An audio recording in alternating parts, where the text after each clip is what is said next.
Hello mga kabady, mga kasol, Enterprime ako. Balikan natin ang kwento therapy nitong dalawa nating kaibigan. So, Sol. After ng therapy, malis na yung mga kasama ko. Wala ka na, kasama. May pambayad eh. Oo. So, ilang buwan lang yun? Tagal din.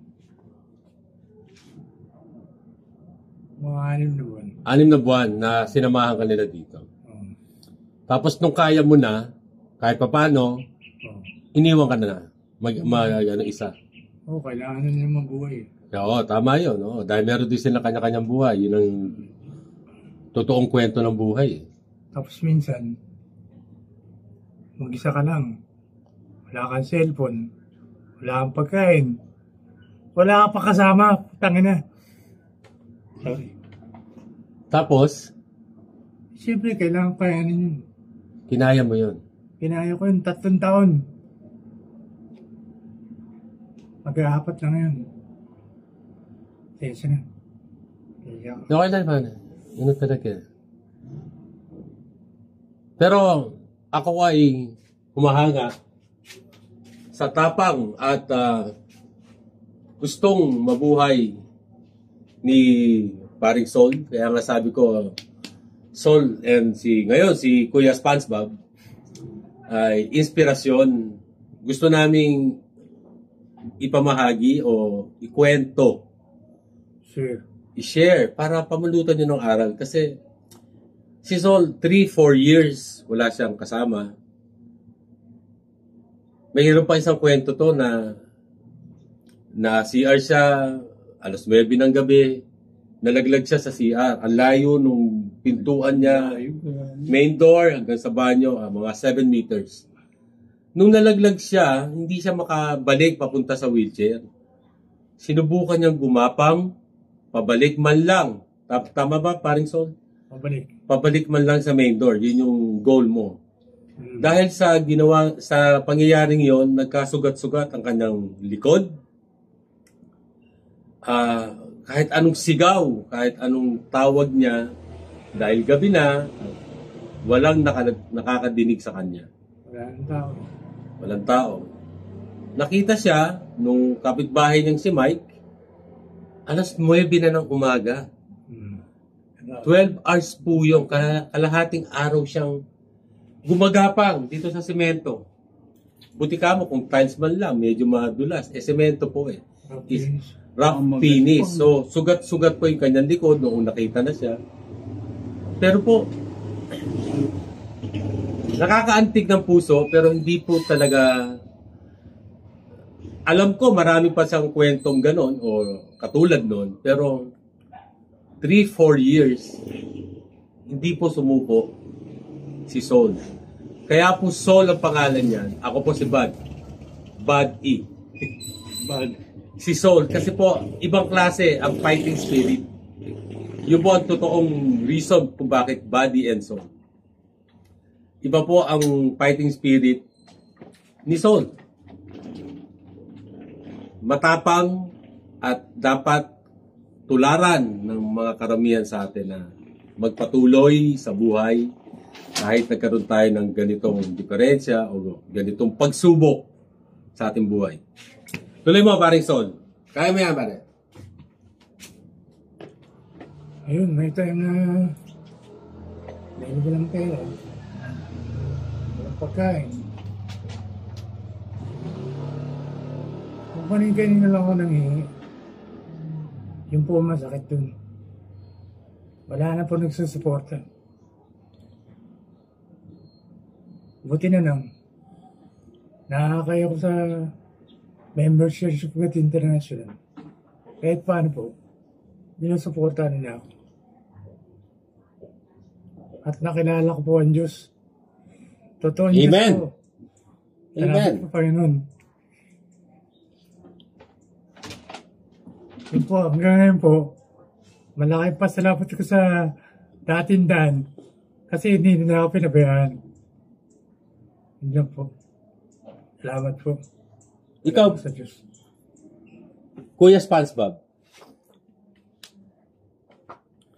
paano mo na-survive ang pagiging stroke survivor? Ganun talaga eh. Kahit bihira akong bisitahin ng mga anak ko. Time pa nga na ako pumunta ng Pampanga pa, dalawin sila. Stroke ka na noon? Na-stroke na ako. Na-stroke ka. May tukod pa ako daran. Ikaw pa bumiyahe mag-isa?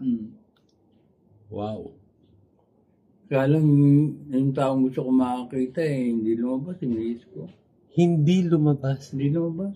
Parang napanood ko na po yan. Anyway, iba po story. Maalala mo. Kaya nung nasa jeep ako, umiyak ako. Pabalik? Balik ka naman dito. Pabalik dito. Kaya wala. Ganun talaga. No? So, kaya naman, kaya. ang enterprise po, ang motto po ng Body and Soul is, we will fight till the end, my man. So, ako po, mababa luha ako eh. So, itong luha na ito po to ay hindi awa. Hindi po ito dahil sa naawa ko sa aking kuya, sa aking kasol.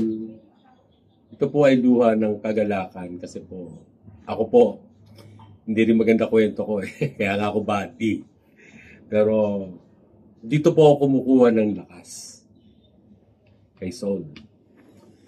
Saka ngayon, kay Kuya Spans na ako hindi na stroke, pero mas masahol pa sa stroke ng buhay, yung dagok na dumating sa akin dahil sa kagagawan ko rin naman.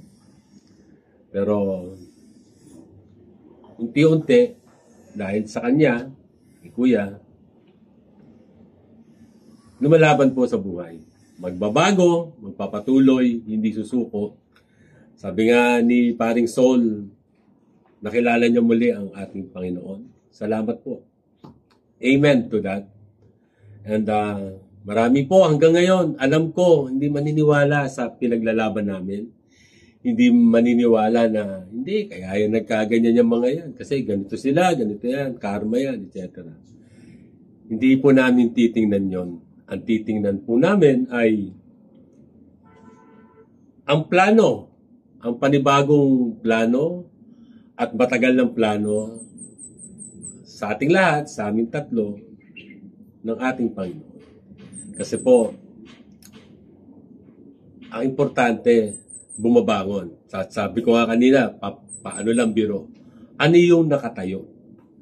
Ibig ko pong sabihin doon ay nakatayong pag-asa, nakatayong pangarap para sa iyo, para kay Kuya Soul, para sa aming sarili, para sa aming mga pamilya, mahal sa buhay, kaibigan. At higit sa lahat, nakatayo na muli para sa ating Panginoon. Kaya, Tayo na eh. mga kabady, mga kasol, marami pa pong kwento itong dalawa eh. Pero sa ngayon, sadly, wala po kaming internet. Ang pag-upload ko po ay data na ginagamit ko. Kaya kung napapansin nyo, we're just using short videos muna para lang ma-intro ang buhay namin. At every once in a while, pinuputol ko po. Kasi po, para po ma-upload namin, ma-share namin ang kwento namin. So, marami pa po kaming kwento na sana pamulutan nyo ng aral. Maging inspirasyon sa inyo. Sa akin po, ang aking inspirasyon itong dalawang to. Wala pong iba. Kaya, at siyempre, ang ating Panginoon. Sunod doon, inspirasyon ng aming pamilya.